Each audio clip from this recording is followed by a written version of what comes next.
On this day in United States Army history, May 19, 1950, the United States prepared for the first nationwide observance of Armed Forces Day following its creation by the Department of Defense earlier that year. The holiday came after a major restructuring of the American military following World War II.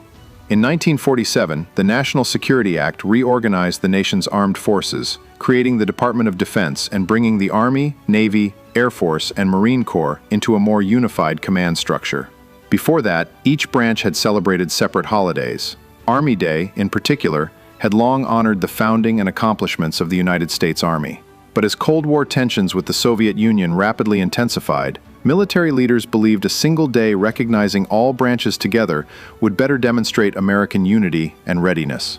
Secretary of Defense Lewis A. Johnson announced the creation of Armed Forces Day in 1949, and preparations for the first official observance were underway by May 1950.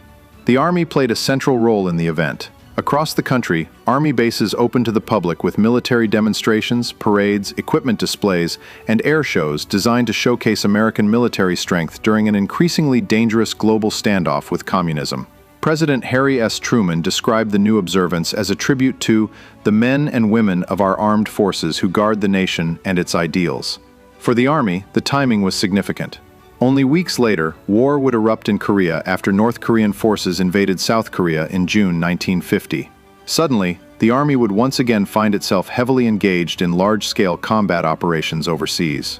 The first Armed Forces Day, therefore, became more than just a celebration. It became a public reminder that the United States military was entering a new era defined by constant global readiness during the Cold War. Army leaders also used the observance to encourage recruitment and strengthen public support for military service.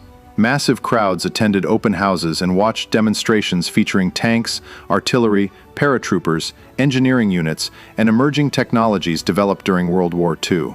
Today, Armed Forces Day continues to honor the service and sacrifice of all American military personnel.